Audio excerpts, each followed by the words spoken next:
ABC News Close-Up, Women in Prison. Prisons are supposed to correct and protect. Correct the offender, protect the citizen. Yet when the majority of these women get out of prison, they will commit new crimes, go back to prison. Why?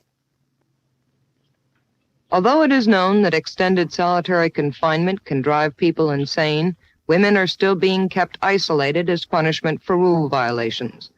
Why?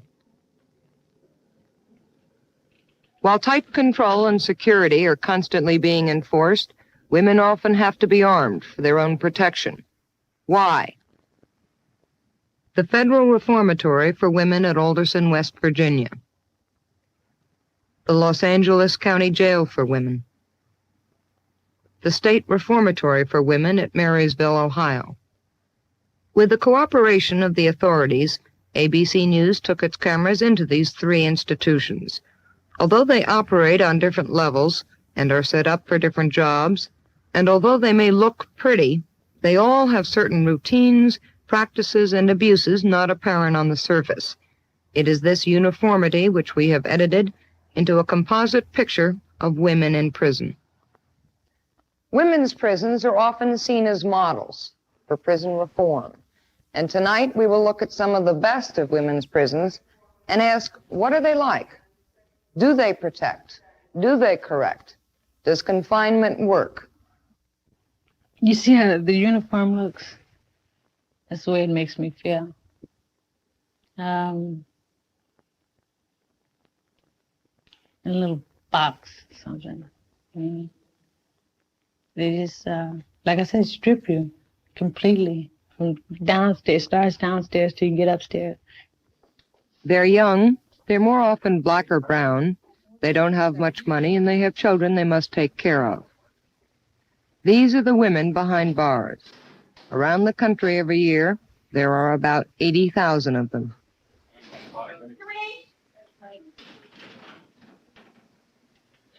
When they arrive as newcomers, they are called fish.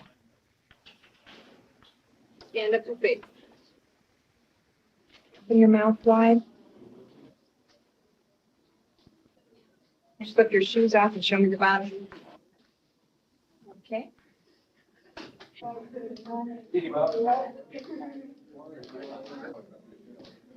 I don't think they look at us as humans, we're just fish to them.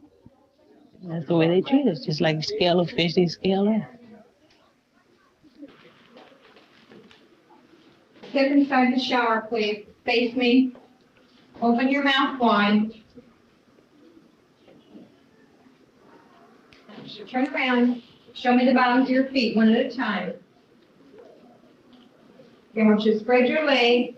Put your hands on your buttocks. Bend over and pull yourself apart. Okay, that's fine. Okay, take a quick shower.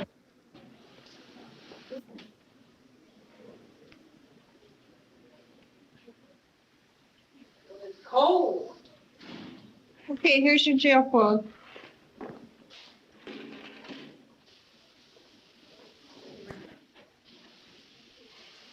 And the other one. Okay, turn around. Okay, go ahead and get dressed.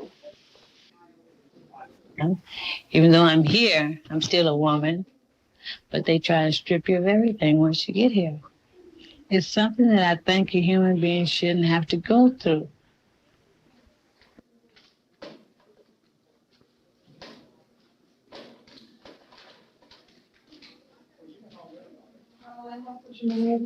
Yes, please. Okay.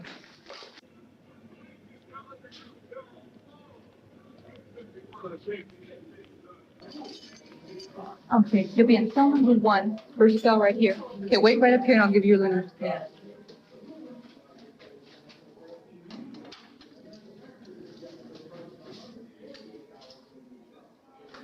Although many women are in for some kind of violent crime, the majority of women are there for crimes such as larceny, drug violations, forgery, fraud, and even for prostitution and drunkenness.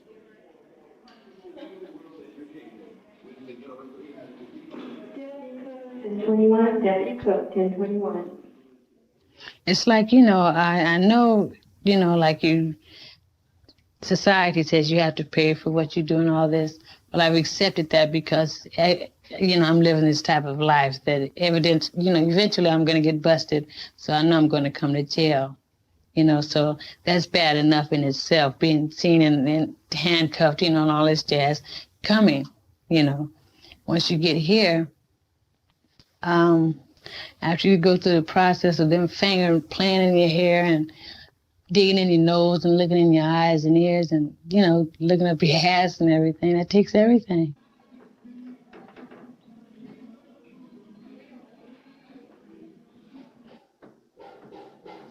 Well-staffed, efficient, modern, this is Los Angeles County Jail for women.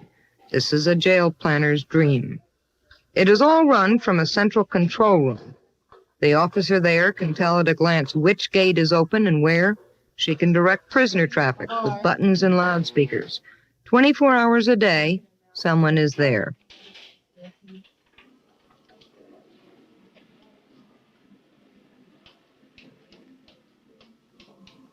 The prisoner's day begins at 5:30. Morning, ladies. It's time to get up. Believe it or not. Deborah Radley, if you need a bag for your property, step up front. Pat Allen, you're going to LCMC this morning at 7:30.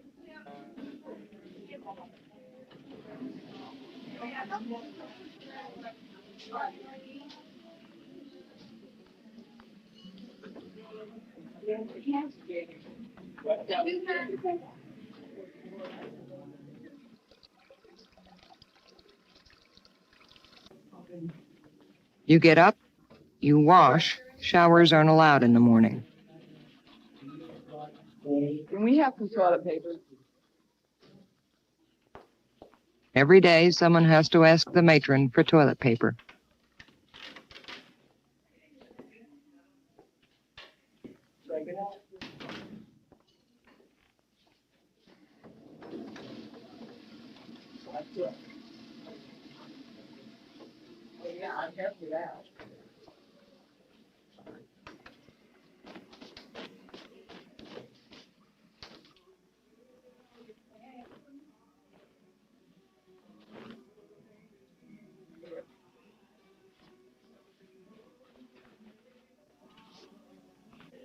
Ruth, get your feet on the floor. This is only for the people that.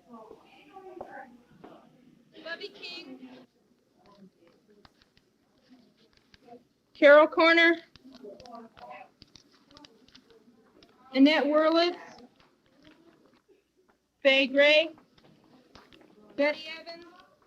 Letters from home, from children, from boyfriends, from families. They're welcome, but they're reminders of where you are. No. Take it off. Somebody check their mail. Make sure you didn't get Terry Walker's. Yeah, sure. A mother can't help if her child is having trouble at school. A woman can't see her man that weekend. Perhaps the worst part about jail is feeling that distance. 7100 line up in 2 Central, please to the dining room. 17100 to the dining room. Okay, ladies, start your line.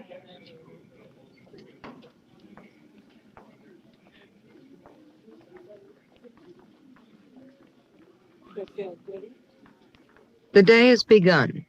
You've gotten up, received your assignments. You will now go to breakfast. Everything has a schedule. Everything has been decided for you. You will have 15 minutes to eat breakfast, then you will line up again and begin your job.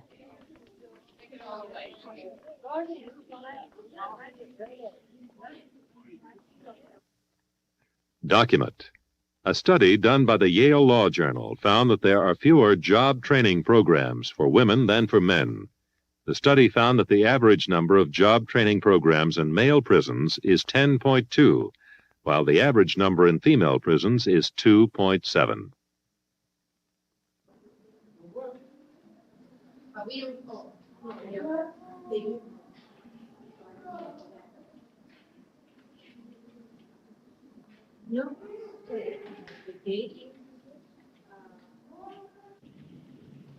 It's a job.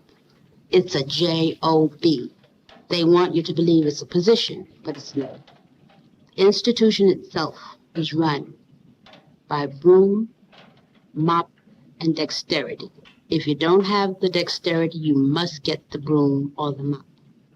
Is this training for skill? No. Mr. Jeff? The jobs that rehabilitate, that are supposed to help a woman support herself, are more often than not low-paying, low-skilled, service-oriented woman's work. Sewing, cleaning, doing laundry, factory labor. Do you do this every day? Every day. Rehabilitation? Huh? Rehabilitation? Rehabilitation? I don't know what they call it. You know, I just call it a job.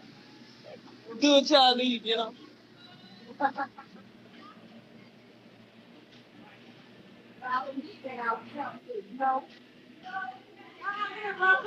You're cutting, you're sewing, you're clipping, you're hanging, you're folding, whatever the case may be, it's still factory. Many of us have never worked in a factory. Many of us will never work in a factory when we go out.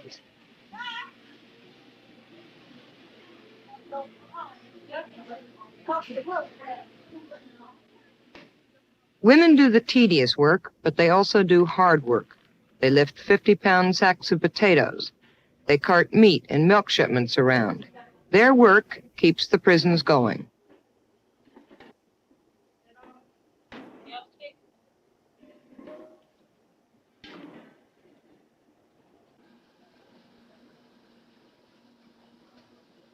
In the morning, ourselves, the three of us get about 1,400 pounds of clothes done before lunch. And that's a lot of clothes. A lot. Much of the work doesn't pay very well. One prison pays as much as $4 a day. Many pay about 5 cents a day. A woman can work 5 days a week, 8 hours a day, and still not make enough to buy a carton of cigarettes. In Los Angeles, the women don't make any money, except for a few lucky ones. They do special jobs, the jobs for the officers. The blouses, you get 5 cents a blouse. And officers, pants and shirts, they pay 8 cents for the pants and 8 cents for the jacket. All the shirts and pants she can iron add up to $5 a week. There is some practical training. High school equivalency degrees are offered, and sometimes computer key punch courses. But still, after 2, maybe 5 years of being locked up, few women leave prison trained for a good job. They don't have anything up here to rehabilitate them, except the school or IBM and this new course they have up there, business office. And they only pick so many out for this. I think that one thing when we talk about vocation and education programs that are offered is that people forget to first look at the repertoire of the clients. And I think that the repertoire of the clients is so limited that necessarily the type of vocational training has to be at an entrance level to other areas. But despite what everybody says, in this society, the expectations for women, while I certainly think they're improving, that I think women are still pretty much expected to be, in the kitchen and at home. In the kitchen and at home. That's how society thinks, so that's what prison does. Ms. Renner? Yeah. Why are the gates down? It's to prevent from the trustees talking to the servers. It's to prevent the inmates talking to the servers as they go through the line. Getting to see the doctor is a daily routine. Some prisons have morning clinics, some jails have sick lines, but between the prisoner and the doctor, there is always the nurse. In Los Angeles, morning line serves 2 purposes: handing out medication and setting up doctor's appointments. I want to see the doctor about, Not today, Jimmy. well, when can I see him? If I got a bad, what's today? Yes, you may see the doctor, but more often, no, you may not. You have 30 seconds to argue your case. There's no examination. Then you move aside to let the next person try her luck. There is often a shortage, even a severe shortage of medical staff. There is no shortage of pills. They have Miltown, Thorazine, and Milleril. I've been taking medication called Sinequin, and it's supposed to be a nerve medication, but it's just really to try and control your mind. It's more or less keep you walking around like a zombie, because it's the way it did me. You know, like I was so messed up with the Milleril, I have walked into a pole, and I've got a scar up here to prove it. And it didn't even hurt. It didn't even hurt. That's what the officials want. That's what the women want. Take a pill and your stomach doesn't hurt. Take a pill, prison life itself doesn't hurt. Would you tell me what kind of medication you're handing out? Well, there's Sinequin and Valium and Mellaril and Elavil and Equagesics and Librium and Egrafon, Miltown, just a little bit of everything. Most of those names that you mentioned are what kind of... The majority are nerve. They're what Dr. Leslie orders. They're the pills the psychiatrist orders for them. I see. Are most of them tranquilizers? Well, of a sort, yes. I don't It just understand. kind of helps to keep them more relaxed and where you can handle them better. Count time, all inmates prepare for count. Count time, all inmates prepare for count. Count time, all inmates prepare for count. Count time, all inmates prepare for count. What is closing?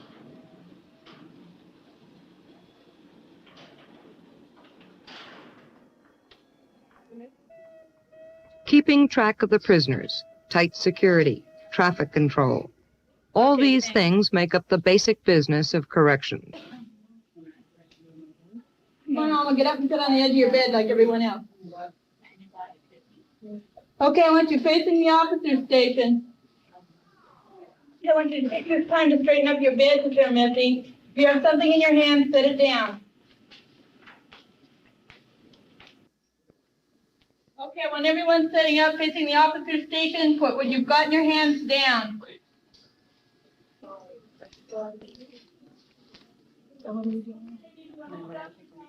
Control. That's the name of the game, where a number is counted, not a person.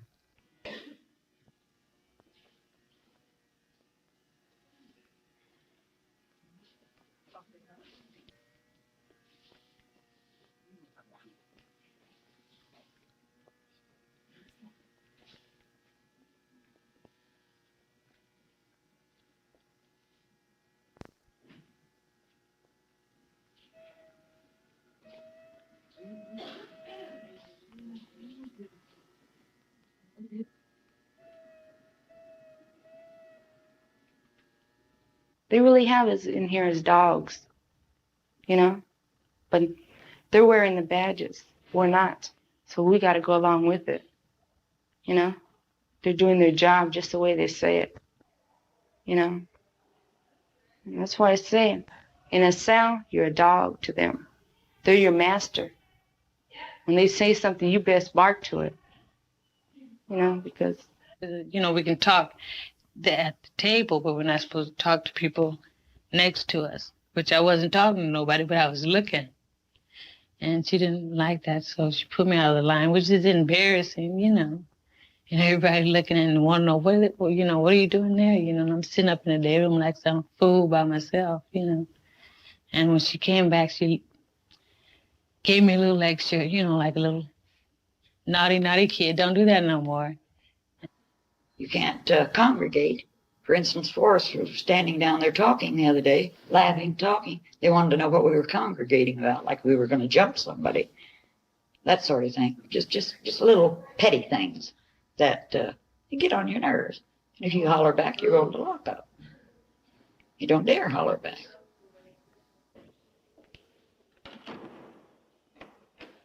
I feel very immature because of the rules they have here. Do's and don'ts. You can't do this, can't do that.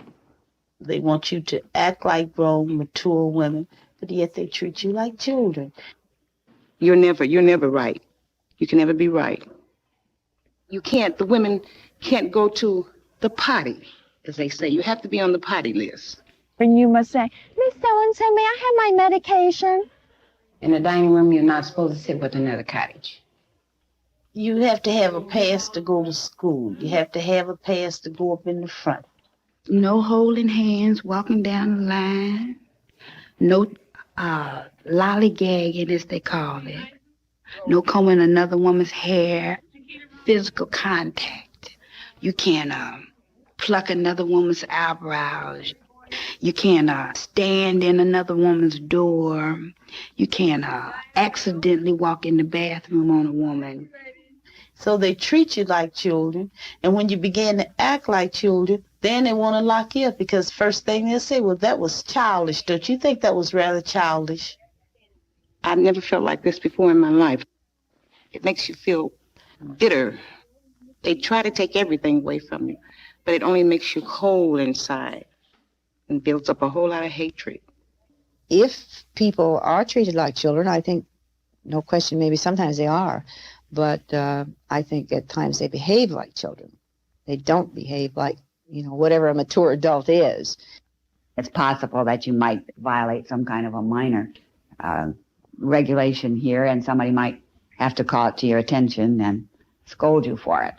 But in general, it's not that easy to get into serious trouble. We have rules about behavior in the institution. Insofar as rules are concerned, they're in your packet, and they describe the kinds of behavior for which penalties can be exacted.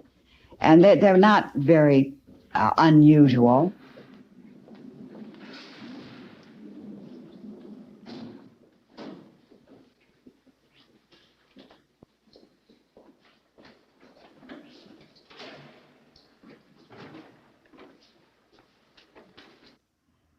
Matron was sitting at the desk. I had an accident. I came on my monthly. I asked her, could I go to my room? So she insisted that I pull down my panties and let her see my soiled panties, and I wouldn't do it.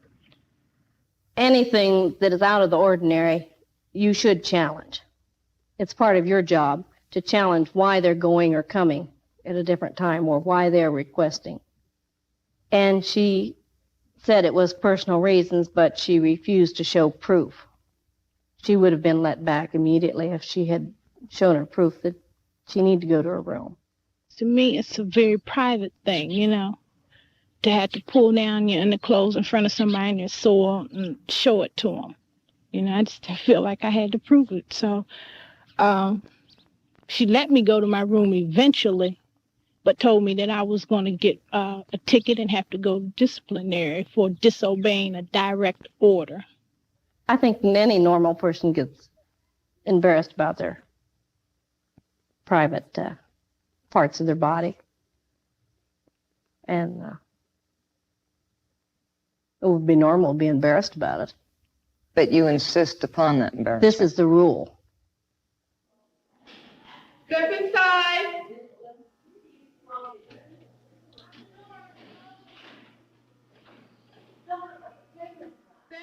The doors are closing.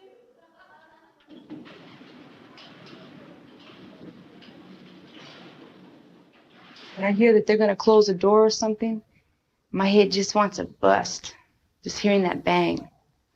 They slam it so hard where it goes all through your system. Gives you chills all the way from your toes all the way up to your head. But I think the worst punishment is the inactivity. They could let us out in the yard for a few minutes. They got enough security to take us out in the sunshine. We never see what the light of day is. We don't know what the weather is unless we look up there at the window and see rain or see sun. And a lot of girls do as high as a year in here this way. unless they want to work. Work to me is privilege in here because Jesus Christ, who wants to sit in a cell? Laying in this cell here, you know, the only place you can look out is to the bars. You know, and that's it. See a window, it's right behind the bars. You know, and all you see is these bars. And I'll tell you what, I counted all these bars in this cell here. And there's 97 bars here in this cell. You know, and just say, all I say is, oh my God, I'm behind them. I think you're escaping from reality. I know I am. I don't like people. I don't trust people. I don't like this world. I don't like anything about it. All we're doing is waiting to die. We die a little every day.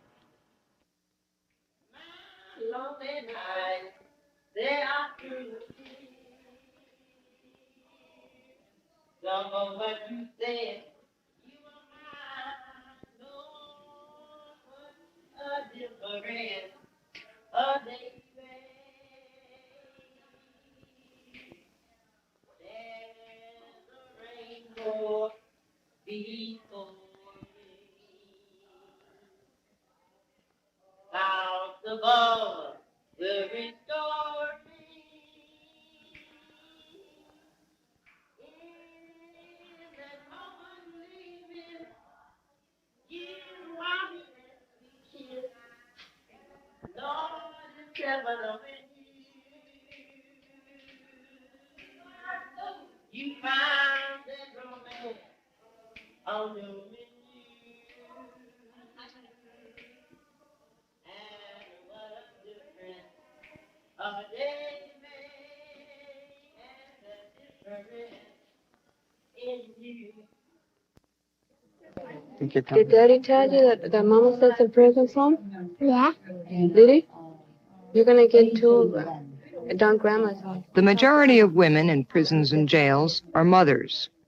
Usually children may visit if they don't live too far away, but the visiting hours are awkward and they're short. Maybe you would be better off if she stayed with you, Lon. No. My sister was together. 20 minutes in Los Angeles, then it's time to be taken away.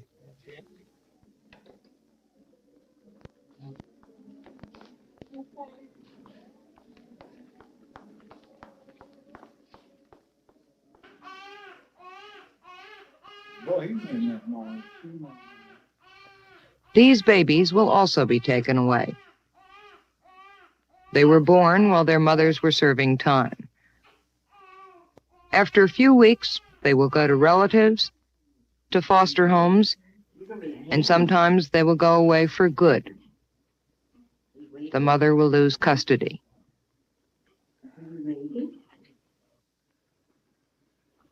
The women are being punished, but so are the children.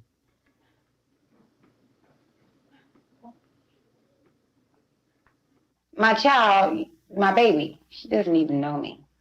And it's really hurt, it really hurts to have children to reject you and say, well, my mother's in the penitentiary. I don't think she can tell me anything. Eventually this will come into their minds, because it'll be put in there by other kids. Well, my mother ain't never been to the penitentiary. Okay, so my mother's been to the penitentiary, Then she's gonna come home and say, hey, you've been in the penitentiary, Different little things might upset her, all through her childhood. And this is not good because you can cause a child to really lose what's up here. And it makes me feel like I want to lose what's up here because I know that I brought it, that since I'm here, it's going to reflect on them. They're going to really hate me, I believe that. They're going to hate me. And I hate this, I really feel bad. Prisons are supposed to solve problems, not create them. But locks set up an abnormal world. A woman's mind, her sexuality, her needs are locked up, and problems of violence and frustration inevitably follow.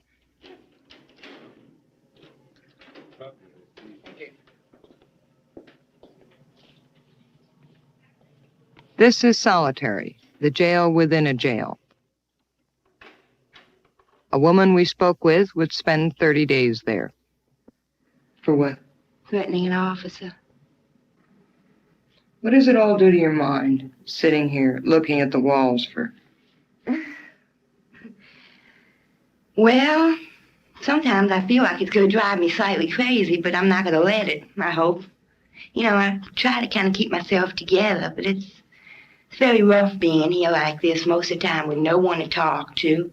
You know, nothing to look at but four walls and a book, and I've read so many books, I'm running out of books because they never change them.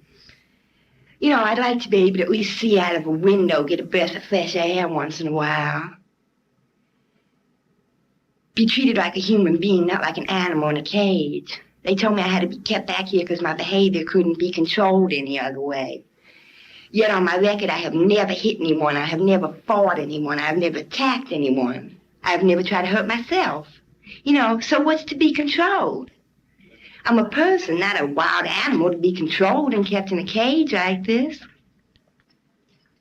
You know, I have very non-assaultive record, yet they say my behavior cannot be controlled, so I have to be kept back here for a large amount of time.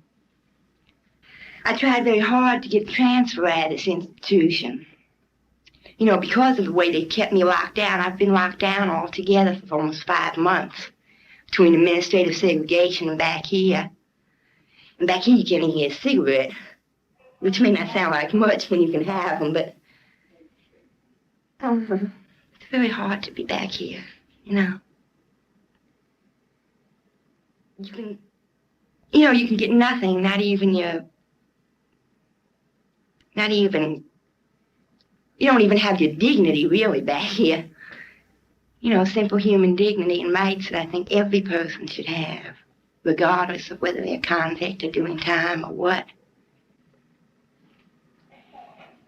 I thank you. I thank you.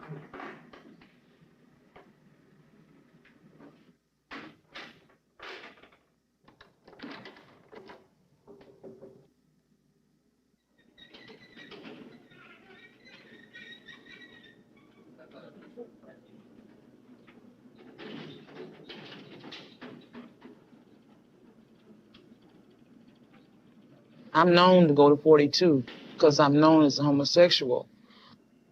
We are human beings and we are doing our own thing in life. You know, they haven't accepted the fact that yet. That everybody's doing their own thing.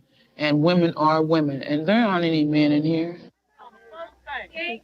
Women without men. That's hard to take day after day, just as it's hard to be without mothers and fathers and children. So women begin pretending. In prisons, women set up make-believe families, with brothers, sisters, even down to aunts and uncles. The families provide friendship, warmth, sometimes sex, but mainly just someone to lean on. Well, the women here have families. They are consisting of brothers, sisters, maybe husbands, mother, someone you can really talk to, because you can't really talk to the officials here. The families also consist of children. You might have a child that you really like, that you want to help if you can without being caught. And if you have a problem, you can go to your mom and say, Mom, I got to talk to you. Or you can go to your girlfriend and say, hey, I want to talk to you for a minute. It's important. But the families here have sex because we don't have anything else, really to occupy our mind. But most of them, as soon as they, get ready to get cut loose, they're going back to the men out there on the street.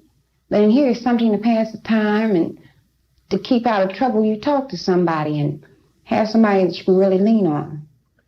Well, I think you'll probably find all kinds of people here. And some of them may well suggest activities of this kind. It'll be a try-on from a good many people. If it's a kind of activity that that you don't want any part of, just say so. The homosexuality here is maybe 80 to 85%. Half the girls are girls and half the girls are boys. The stronger ones take the weaker ones, and they become as one together here on the reservation. If someone takes a liking to someone and they don't want to go along with their whatever, if something like this happens, that's what happened to me. I was trying to explain to the girl for 10 days before this happened that I didn't want to go along with her sexual advances and that I only wanted to be friends with her. And when she felt as though there was nothing more to be said in the conversation and she couldn't entice me any longer, she let me have it a few times. How often does that kind of thing happen? Well, it happens more frequently than we'd like to admit, but I would say actual attacks maybe on the average of 2 or 3 a month. Anytime you're into a situation where emotions or feelings are involved, we're in an environment where those feelings are going to be intensified. Any feeling is intensified here. And when people experience rejection, they respond many different ways. One response is hostility, and they strike out at that which has rejected them. Not as free here to see remove themselves from the situation. You know, it's it's a closed system. I told Dr. Reams that I didn't go to the rec except maybe once in a while. And he said, why don't you go? Why don't you go? I said, because there's just too much going on there.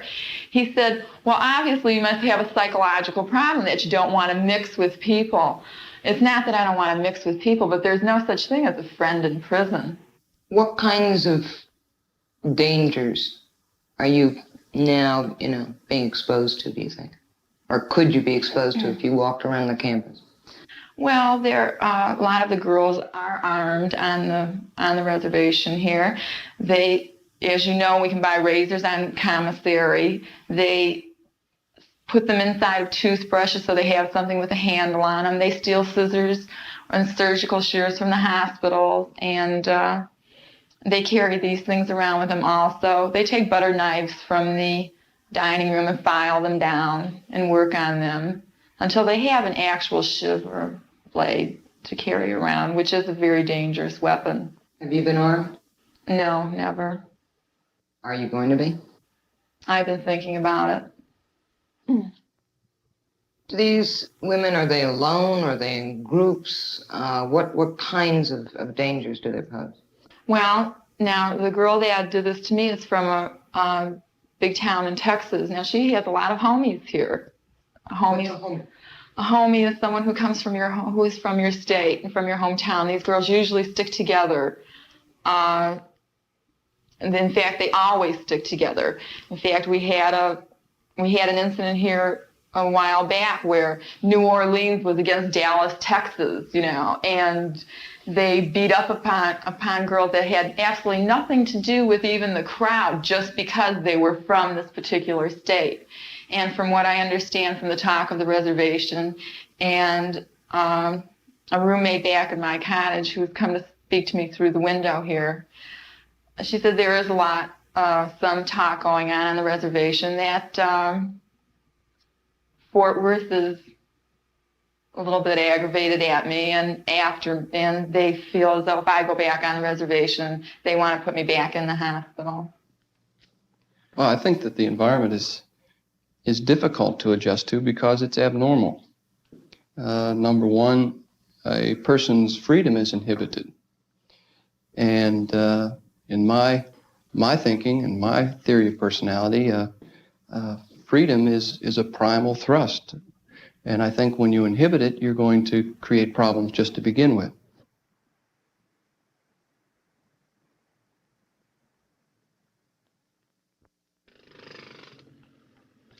Right now, many communities are deciding whether to replace their old prisoner jail with a shiny new one or to develop some alternative.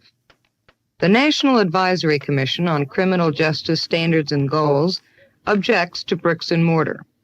Instead of locking ourselves into a system for the next 50 years that has failed us so in the past, the Commission calls for a 10-year moratorium on construction.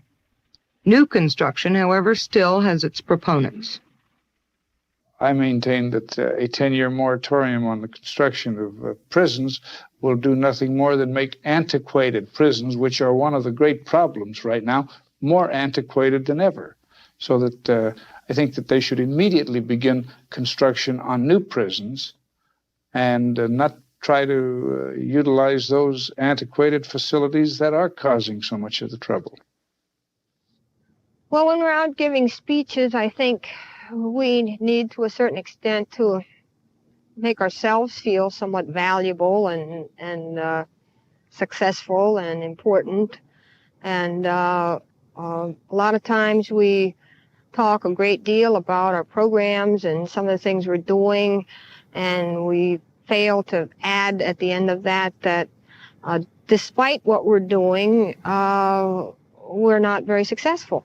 History does show that we have been a failure in the operation of our prisons. But then again, you must remember the philosophy, the proper philosophy of prisons.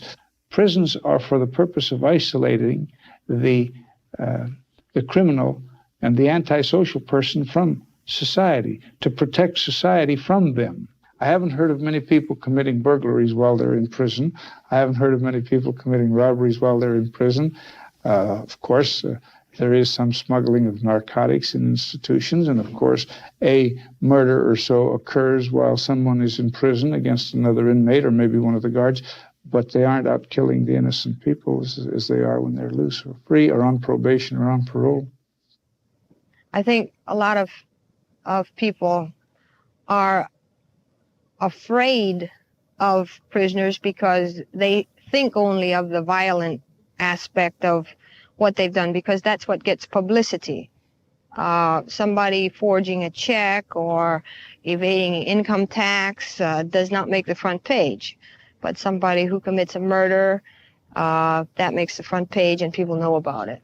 But most people who I have known in prison are not violent, and I would not be concerned about living next door to them as a neighbor myself. Wouldn't it be wonderful if we had no institutions, no jails, if we didn't have to have them? But what would we have in the place of them under the present conditions? There's no substitute for it. What substitute do you have? Give me one. No place else to sit. No place in the whole house to sit but here, is there? No place else. Mommy's lap, though. It's a good thing you're not. In Des Moines, Iowa, there is an alternative. We spent the day with this woman, we shall call her Mary, who recently was convicted of manslaughter for killing her husband. Many women are in prison for this kind of crime. He came home extremely drunk one night and in bad temper, and came in the room where I was sleeping with the gun in his hand, and it just seems like within a few seconds it was all over, and it was him that was wounded, and I called the authorities and they called the ambulance and everything, but it was too late. Mary spent less than 12 hours in jail. She did not lose custody of her children. Des Moines has an alternative to locking women up, a program that will soon go statewide. Under the program, a woman may live in a halfway house under close supervision, or, like Mary, she may immediately return to the job of raising her children. It works because women are permitted to be at home in their home communities where they've had their problems, which got them into trouble in the first place. They can continue to work. They can go to school if that's what they need. They can remain with their children or with their husbands. The most important thing is that they're not exposed to the brutalizing and dehumanizing aspects of life in jail and life in prisons. No reason why they should be confined. Society doesn't need it for their protection, and the only thing it does is degrades the women. We've demonstrated it here. We've shown it here with all kinds and any kinds of offenses. It does work. Document.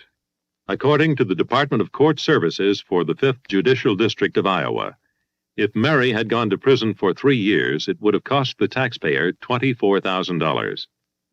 Under the new program, however, 3 years of community supervision will cost $2,000. With Mary continuing to work, she'll pay taxes of about $3,000. By not sending Mary to prison, the taxpayers will save $25,000. Now this yours up. I would definitely say it worked in my case in favor of society, in favor of my children, in favor of myself, in favor of everybody. I can't think of anybody that would have gained anything at all by my being incarcerated.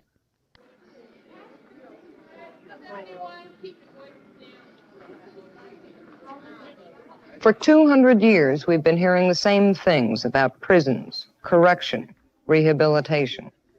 But what does it all add up to?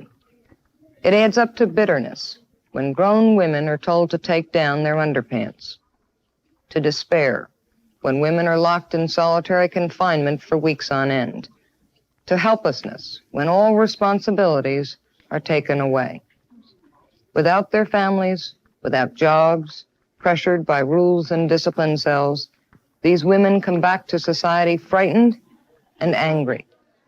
They commit more crimes, they go back to prison. Prisons do not correct.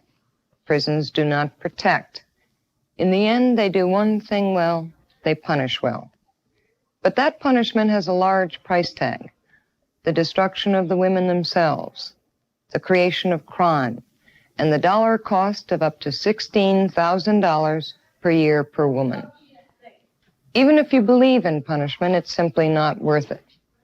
Crime among women is going up, and communities, cities, counties, and states are now making plans.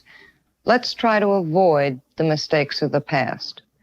We should confine only the very dangerous. The rest should be supervised in their communities, kept with their children, and help to find good jobs. We should stop building new prisons. We have enough now. We should and we can get women out of prison.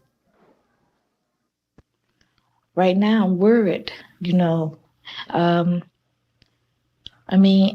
worried because I done did this time, and I got to go. But to what? I don't know what to go to. I got to go, but I don't know to what. Like for instance, seem like they should fix it where I could have some kind of job to go to, or go to somebody that can give me a lift until I get on my feet. It's just like this here. They feel, the officials here, they feel, well, you done did your time. Go. That's it. Go. But I'm wondering where to go. I was locked up, and they didn't do nothing for me, and I couldn't do nothing for myself. It's just like a dog on a string. I couldn't get nowhere. But now that I'm free, I take care of myself. I don't need them to do it for me. I tell you the truth, it's made me bitter.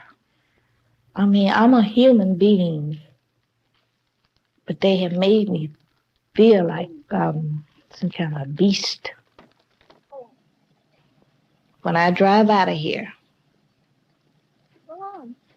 my mind will still be back here. I'll be thinking about back here.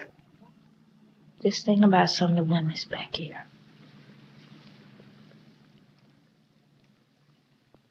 If there was one thing I wanted to tell them, good luck. That's all I could tell them.